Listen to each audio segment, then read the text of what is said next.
Okay. Assalamualaikum warahmatullahi wabarakatuh. My name is Maizatul Chania Putri. I'm from International Class of Early Childhood Education, course Social Study with lecturer Shirley Merlina, Master of Education.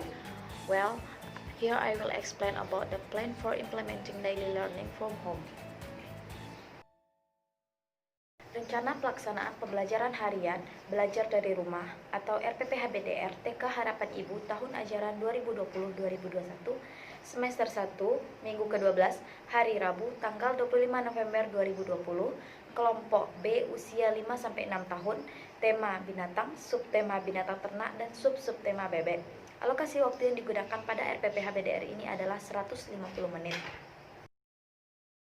Baiklah, yang pertama di sini saya akan menjelaskan tentang kompetensi inti, yaitu KI 1, anak menerima ajaran agama yang dianutnya. KI 2, anak memiliki perilaku hidup sehat, rasa ingin tahu, percaya diri, mandiri, jujur, peduli sesama, bekerja sama, bisa menyesuaikan diri dengan lingkungan, sopan santun dalam berinteraksi bersama keluarga, orang tua, pendidik, dan teman, serta anak mampu berkarya dan mempunyai kreativitas yang baik.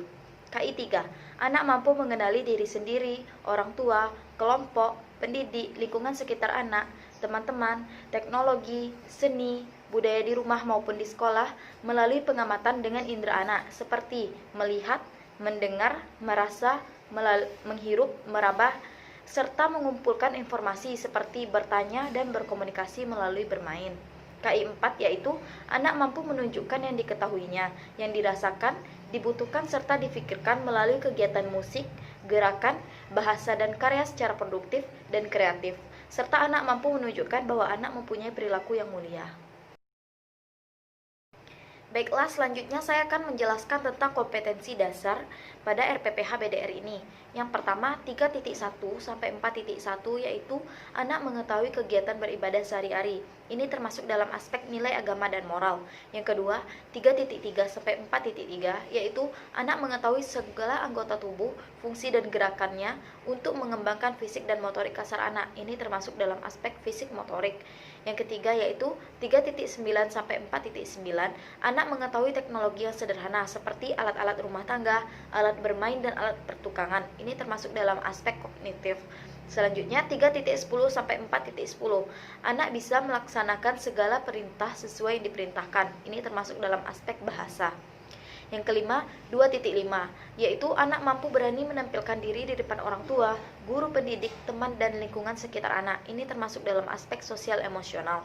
Dan yang terakhir, 3.15 sampai 4.15, yaitu anak mengetahui berbagai macam karya seni dan kreativitas seni. Ini termasuk dalam aspek seni.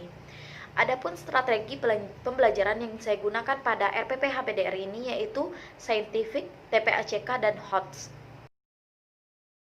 Selanjutnya yaitu materi pembiasaan. Yang pertama, selalu bersyukur dan percaya kepada Tuhan. Yang kedua, mengucapkan salam. Ini termasuk dalam SOP penyambutan. Yang ketiga, berdoa sebelum belajar. Ini termasuk dalam SOP pembukaan. Dan yang terakhir yaitu berdoa sesudah belajar. Ini termasuk dalam SOP penutupan. Adapun tujuan pembelajaran dari RPPHBDR ini, yaitu yang pertama, anak mampu menganalisis bacaan doa sebelum dan sesudah makan dengan melalui buku panduan doa. Yang kedua, anak mampu menampilkan nyanyian lagu Potong Bebek Angsa melalui video dari YouTube. Yang ketiga, anak mampu mengkombinasikan gerakan badannya melalui gerakan bebek pada video YouTube. Yang keempat, anak mampu memelihara bebek dan cara merawat bebek dengan baik bersama orang tua. Yang kelima, anak mampu menciptakan kreativitas seni dengan membuat bentuk bebek menggunakan kertas origami. Dan yang terakhir yaitu anak mampu menuliskan huruf abjad dan mewarnai gambar binatang. Baiklah, adapun materi pembelajaran pada RPPHBDR ini yaitu yang pertama, doa-doa, yang kedua, kegiatan untuk melatih motorik kasar anak, yang ketiga, kegiatan melakukan proses kerja yang sesuai dengan prosedurnya, yang keempat, mengenal dan membuat kata dengan berbagai macam media, yang kelima, anak mempunyai sikap mandiri, dan yang keenam, mengetahui berbagai macam kreativitas seni. Adapun metode pembelajaran yang digunakan yaitu metode tanya jawab, demonstrasi, dan pemberian tugas melalui video yang dibuat pada LKA anak. Baiklah, saya akan memberikan contoh LKA pada RPPHBDR ini, seperti ini. Karena tema pada hari ini adalah binatang, maka kita menggunakan LKA binatang, yaitu di dalam LKA ini sudah berisi tentang kompetensi inti dan kompetensi dasar, di mana pada LKA ini menggunakan pendekatan saintifik, mengamati, menanya, mengumpulkan informasi, menalar, mengkomunikasikan. Lalu pada LKA ini anak bisa mewarnai gambar binatang, lalu anak bisa menghitung jumlah binatang, juga anak bisa membuat kerajinan seperti menempelkan kapas pada bentuk gambar binatang pada LKA ini. Lalu anak juga diminta untuk menghubungkan binatang dengan makanan yang dimakannya. Masih banyak lagi kegiatan pada LKA ini. Oke, selanjutnya kita masuk kepada media dan sumber pembelajaran yang digunakan pada RPPH BDR ini. Yang pertama yaitu sumber pembelajaran. Sumber pembelajaran ini bisa berasal dari video YouTube dan searching internet tentang pembelajaran binatang ternak bebek. Yang kedua, media pembelajaran. Media pembelajaran bisa menggunakan laptop of PC serta handphone Android or iOS. Yang ketiga, alat dan bahan pembelajaran. Yang pertama, bebek. Yang kedua, pensil. Ketiga, pena. Keempat, penghapus. Yang kelima, pensil warna. Yang keenam, buku gambar. Lalu LKA. LKA yang sudah saya berikan contoh LKA sebelumnya. Kertas origami serta ikan segar untuk makanan bebek.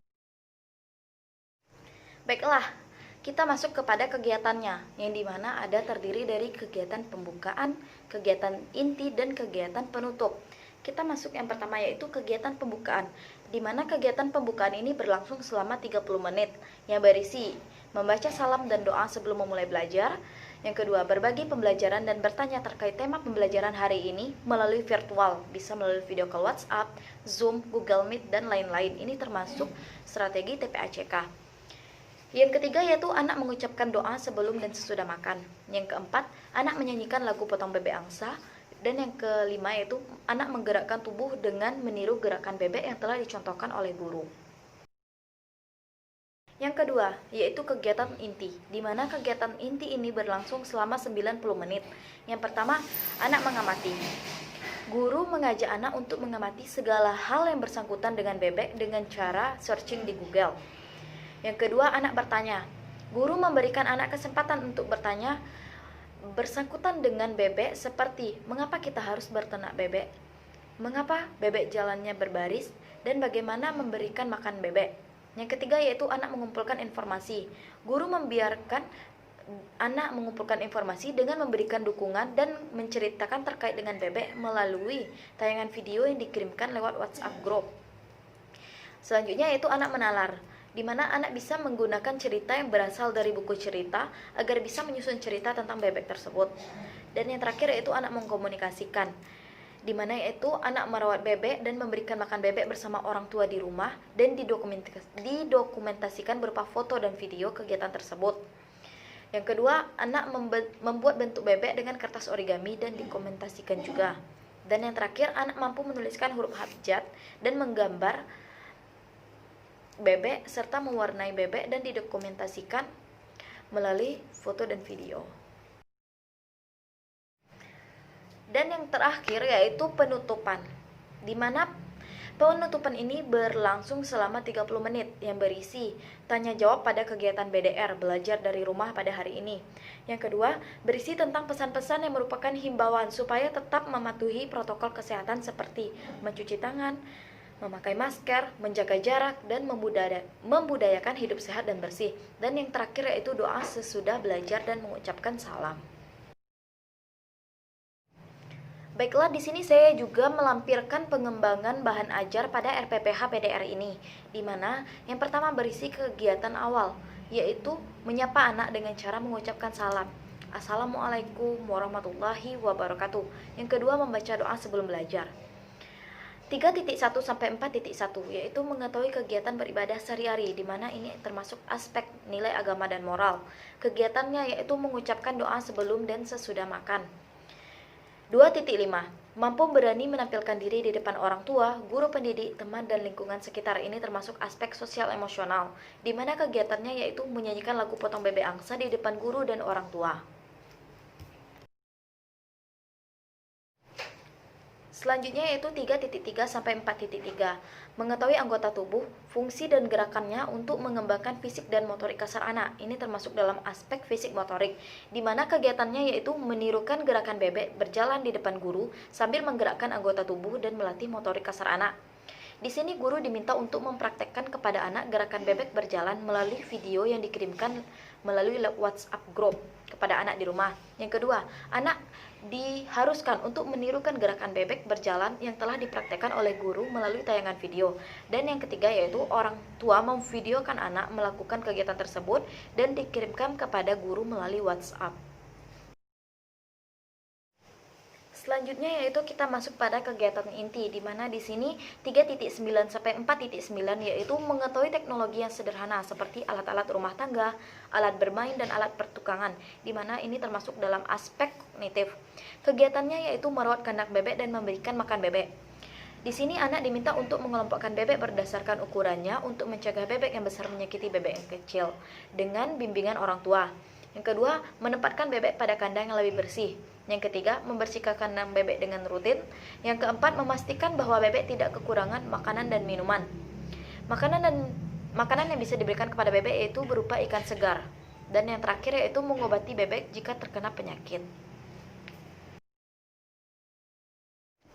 Selanjutnya yaitu 3.10 sampai 4.10, di mana anak bisa melaksanakan perintah sesuai yang diperintahkan. Ini termasuk dalam aspek bahasa.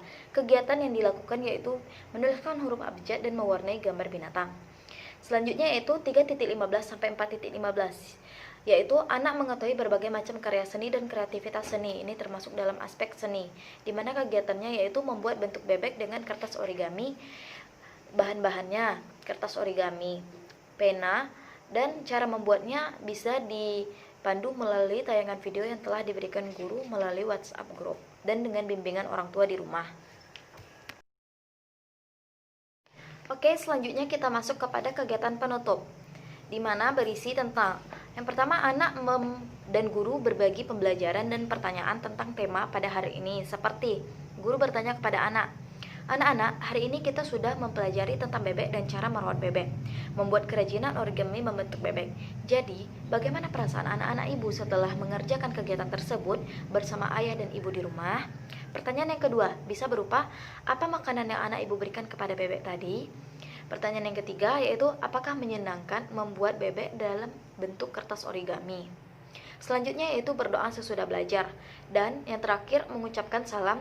Wassalamualaikum warahmatullahi wabarakatuh. Okay, all, maybe just that for me. I'm sorry for my mistake.